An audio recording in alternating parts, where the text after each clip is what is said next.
မဲနေအဲ့ရဲဟုတ်ပါအခုရက်ရုပ်နေ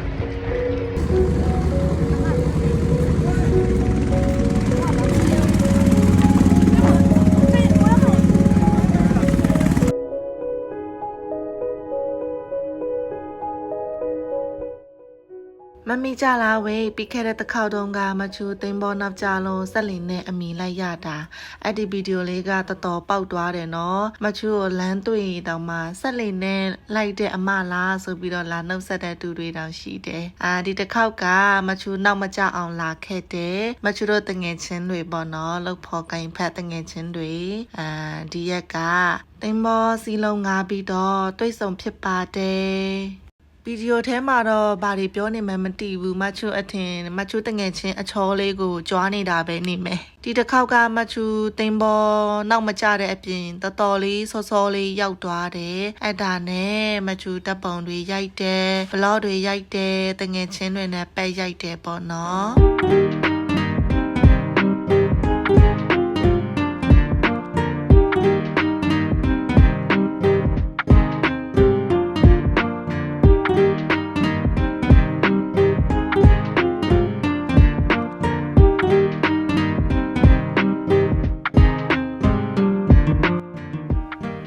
အတိုင်းပဲမချူဆိုတာနဲ့အစားအသောက်ကမပါမဖြစ်ပဲလीနော်ဆိုတော့မချူပါရလေလို့တစ်ချက်သွားရှိုးလိုက်တယ်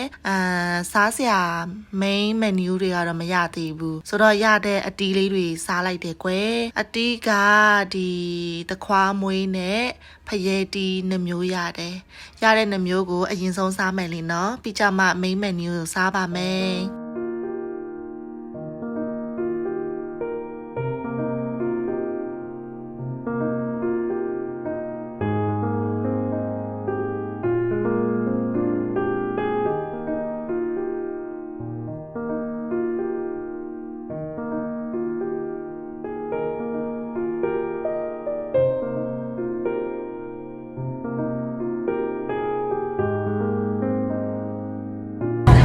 မပြီးတော့ဘူးမတို့လည်းစားရနော်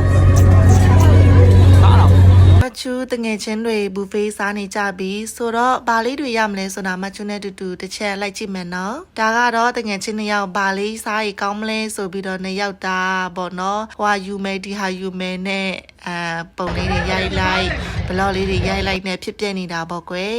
မနူကတော့တော်တော်ဆုံးနေပြောရမယ်ဝက်ချိုချင်းကြက်သားလဲပါတယ်နောက်ပြီးတော့ငါးလဲပါတယ်အစိမ်းကြော်ပါမယ်ခောက်ဆွဲကြော်သမင်းကြော်ဟင်းရည်ကလည်းနှမျိုးတောင်ပေးထားတယ်ကော်ပြက်လိတ်လဲပါတယ်မချူကတော့မချူစားချင်တာလေးတွေပဲ3-4မျိုးထပ်လိုက်တယ်ကွယ်မနူတွေအကောင်လုံးစုံအောင်ထပ်မယ်ဆိုရင်စားလို့ကုန်မှာမဟုတ်ဘူးဆိုတော့မချူစားချင်တာလေးတွေပဲ3-4မျိုးထပ်ပြီးတော့စားလိုက်ပါတယ်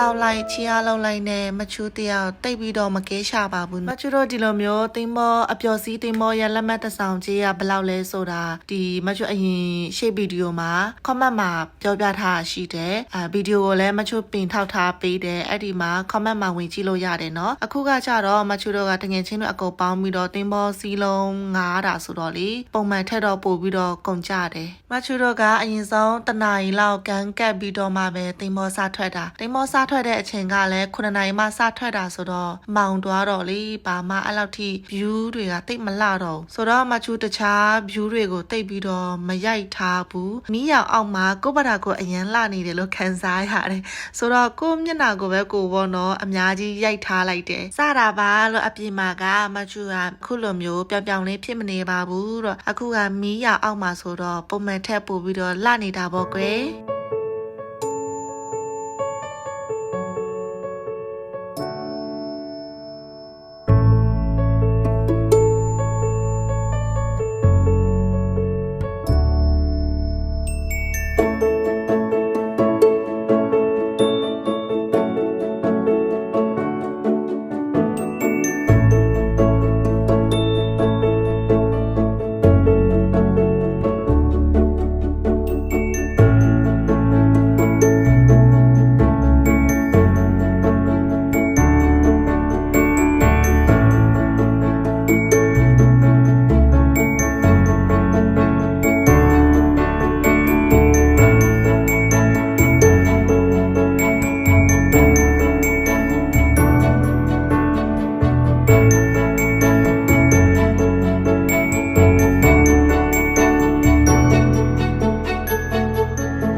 ချူတော့ဘောနော်ပြန်ခါနီးလေးမှာကန်ကတ်ခါနီးတင်းဘောကန်ကတ်ခါနီးမှာအခုခေတ်စားနေတဲ့ဝဲလဲလဲတချင်းနဲ့ပေါ့နော်ဆိုရဲလူကဆိုကားလူကကားနဲ့ကဲနေကြတာပဲဖြစ်တယ်ဒီရဲ့ဘလော့ကတော့ဒီလောက်ပါပဲအားလုံးပဲဘိုင်ဘိုင်